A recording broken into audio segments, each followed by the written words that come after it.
అన్నమయ్య జిల్లా కేంద్రంగా ఉన్న రాయచోటిని మదనపల్లి జిల్లాగా ఏర్పడిన తర్వాత తరలింపుపై స్థానిక ప్రజల మనోభావాలను మంత్రి మండిపల్లి రాంప్రసాద్ రెడ్డి తాను ముఖ్యమంత్రి చంద్రబాబు దృష్టికి తీసుకెళ్తామని రాజంపేట పార్లమెంట్ అధ్యక్షుడు సుగవాసి ప్రసాద్ బాబు అన్నారు.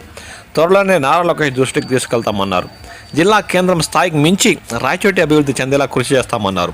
పార్టీలో కష్టపడిన ప్రతి ఒక్కరికి సముచిత స్థానం కల్పిస్తామని ఆయన పేర్కొన్నారు. రవాణా శాఖ మంత్రి రాంప్రసాద్ రెడ్డి గారు ఆల్రెడీ తీసుకుని వెళ్లారు. నేను కూడా ముఖ్యమంత్రి గారి దృష్టికి ఇప్పుడు వెళ్లి మళ్లీ లోకేష్ గారి దృష్టికి కూటమి ప్రభుత్వం దృష్టికి తీసుకెళ్తాం.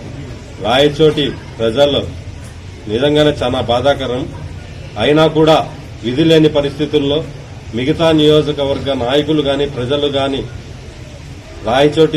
రాయచోటి జిల్లా మాకు అనుకూలంగా లేదు అని ఎక్కువ ప్రభుత్వం మీద ప్రజలు పెడితే విధి లేని పరిస్థితుల్లో చేయాల్సిన పరిస్థితి వచ్చింది.